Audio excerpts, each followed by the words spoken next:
E a possível fusão dos Ministérios da Agricultura e do Meio Ambiente é um dos assuntos mais comentados do momento. Enquanto alguns criticam a intenção do presidente eleito Jair Bolsonaro, outros apoiam.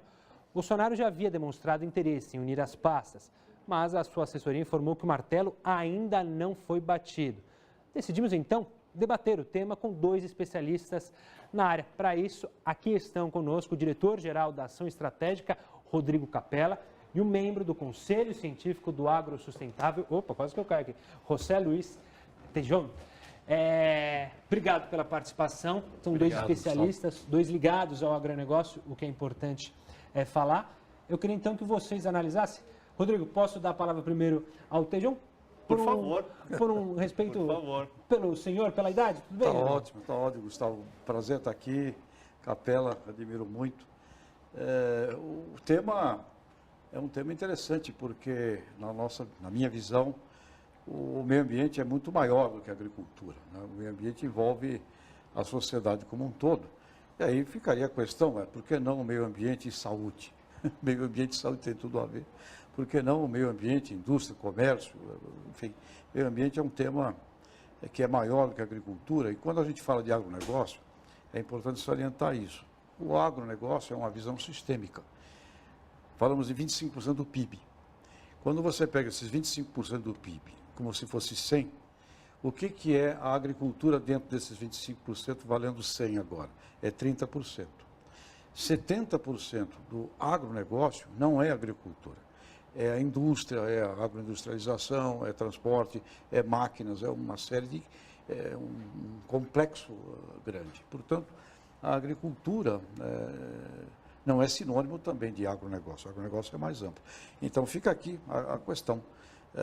Por outro lado, o que a gente entende é que é impossível você ter hoje uma atividade empresarial séria nesse mundo contemporâneo sem os conceitos de sustentabilidade e de responsabilidade social.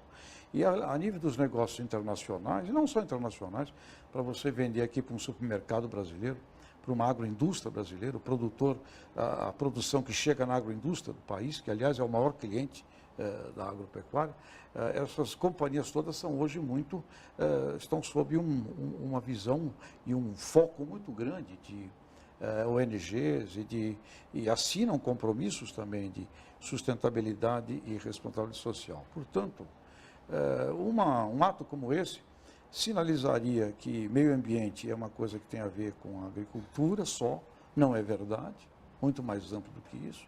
E um outro problema, nós receberíamos aí, sem dúvida alguma, uma enxurrada de ações dos nossos competidores internacionais, teríamos conflitos com relação a isso, em pontos que nós já ganhamos espaços importantes, e eu creio que tanto os ambientalistas quanto os produtores não gostam dessa ideia, e possível fazer agora as consequências eu acho que elas existirão. Capella, vou passar a palavra para você, pegando um trechinho do que o Tejon falou, sustentabilidade, a fusão dos dois talvez não ajudaria a uma agricultura sustentável? Sua opinião, por favor, aqui conosco. Gustavo, estimado Tejon, primeiro eu agradeço a oportunidade de conversar aqui com vocês. 3 elementos me fazem ser totalmente favorável a essa fusão. O primeiro deles, com certeza, é a questão de prática sustentável. Os agropecuaristas estão cada vez mais conectados ao campo. Eles têm, sim, uma grande consciência de práticas sustentáveis e eles buscam cada vez mais executá-las. Eu visito muitas fazendas e ouço de uma forma muito contente e com uma grande alegria a preocupação deles.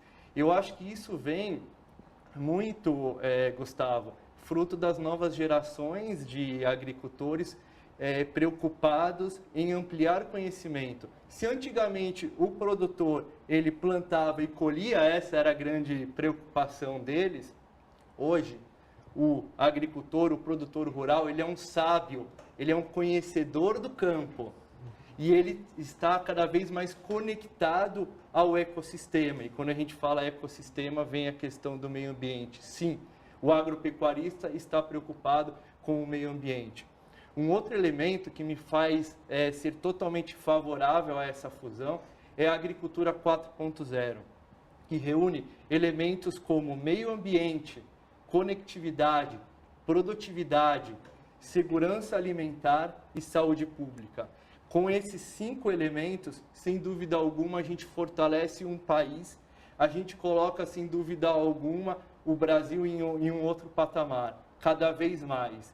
A FAO estima que em 2050 a gente vai ter aí mais de 9 bilhões de habitantes. Olha aí a oportunidade para o Brasil ser cada vez mais aí protagonista dentro desse cenário mundial do agronegócio. Então, sim, eu vejo uma grande oportunidade, agricultura 4.0, nós temos os agropecuaristas cada vez mais conscientes, nós temos um conceito bem interessante que é a rastreabilidade, e isso mostra que você que está nos assistindo agora tem sim uma grande preocupação com práticas sustentáveis, isso já é muito comum, por exemplo, no mercado de café. Então você pega o teu celular, rastreia um QR Code, você sabe a procedência da onde vem o produto. Então, eu acho que sim, essa fusão é muito interessante, ela vem acrescentar, ela vem, sem dúvida alguma, fortalecer as práticas sustentáveis. Agora eu vou levantar uma questão para vocês, que vai mais de encontro com a opinião do Tejon. Você mesmo disse, Capela, que o agricultor está preocupado com o meio ambiente.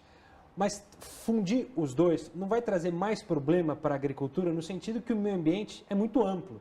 Ou seja, tem preocupações com questão do petróleo, questão de indústria química, ou seja, para liberar licitações, para liberar criação de indústria química, enfim, vários aspectos que talvez atrapalhariam o agricultor, ou seja, uma burocracia e um peso para o Ministério que ia, de fato, atrapalhar ou atravancar o agronegócio para o Brasil? Eu entendo, Gustavo, o teu receio com relação a isso, a tua colocação, mas permita-me discordar dela. Claro, essa é a ideia. Sim, sim. Com certeza, o meio ambiente é muito amplo. A gente poderia citar, por exemplo, a questão da água. O agronegócio não está associado à água. Mas veja que a água ela está associada, por exemplo, à saúde pública. E saúde pública é um dos elementos da agricultura 4.0, que justamente é interessante e vai fortalecer o Brasil. Eu entendo, mas se a gente for ver, não é o ministro que vai cuidar de todos esses elementos.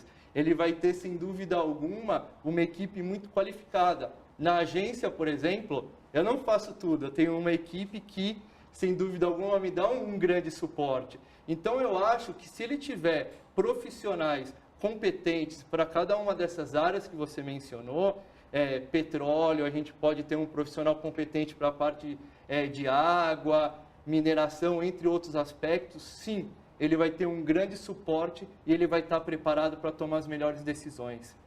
Tejon, por favor, as suas considerações sobre esse aspecto e outras, por favor. Bom, eu compreendo a visão do Capela. Quando você olha o produtor rural e o meio ambiente, se nós vivêssemos somente neste mundo, né, seria ok, poderia se unir, porém, como eu já disse, agronegócio, 70% dele não é o produtor. Os problemas que a gente passa a ter muito com relação à sanidade, à segurança alimentar, eles não se encontram no produtor, eles se encontram geralmente após as porteiras das fazendas. E com relação aos agricultores, eles recebem uma carga de cobrança muito grande e injusta.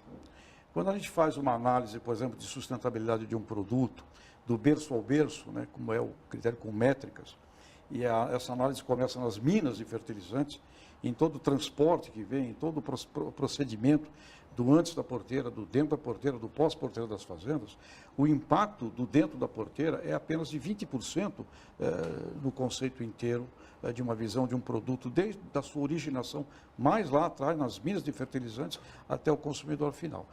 Não esquecendo que 1/3 da comida jogamos fora, temos problemas gigantescos no transporte, na logística, na estrutura. Então, é injusto colocar sobre os produtores rurais brasileiros, que progridem muito, que tem já uma lei existe um código florestal, que é uma lei das mais severas do mundo com relação ao meio ambiente. É injusto colocarmos uma imagem, uma percepção mundial e internacional, inclusive nacional, de que o assunto meio ambiente e agricultura significam um casamento perfeito. Meio ambiente é muito mais amplo, envolve cidade, envolve saneamento. Quase metade da população brasileira tem problemas sérios com saneamento, com acesso a uma série de outras coisas.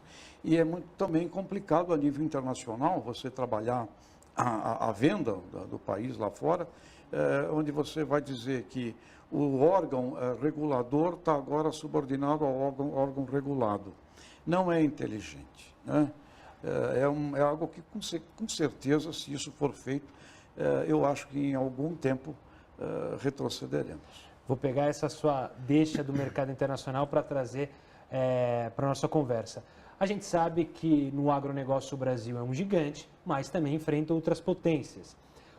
Quanto as outras potências, os outros mercados podem influenciar e atrapalhar o agronegócio nessa junção? A gente vê pressões, como o Tejão falou, das ONGs e outros competidores. Isso não pode atrapalhar, então, uma fusão lá fora, eles pressionarem as grandes empresas, os grandes compradores do produto brasileiro e a gente se complicar? Gustavo, eu não entendo dessa forma, né? Primeiro, quando a gente fala sobre acordos e negócios internacionais, é interessante a gente separar a questão de importação e exportação e também a questão tecnológica. Eu acho que no futuro governo vai ser muito forte essa questão tecnológica. Se a gente pegar, por exemplo, Israel tem muito a ensinar a gente. No deserto, eles conseguem fazer reuso de esgoto e aproveitar para a agricultura. Eles plantam no deserto. Se a gente pega, por exemplo, o caso da Espanha, que é muito forte com frutas, a gente pega o Peru, por exemplo, que faz a parte de adensamento de plantio também, é formidável. Eu acho que o Brasil está arrumando para ser um exemplo internacional nesse sentido. No Nordeste, a gente já tem coisas magníficas, Gustavo, e eu acho que a gente vai ter cada vez mais. Pelo contrário, eu não acho que a fusão de agricultura e meio ambiente vai atrapalhar esse cenário. Eu só acho que vai fortalecer. Aqui foram somente alguns exemplos. E se a gente pegar, por exemplo, o plano de governo do futuro presidente, ele fala em transformar os produtores rurais e as famílias em gestores, veja que interessante, gestores do espaço rural, que nada mais é do que transformá-los cada vez mais em empresários, que eles aos poucos já são, né, em homens do campo e empreendedores. E a tecnologia, sem dúvida alguma, vai ajudar.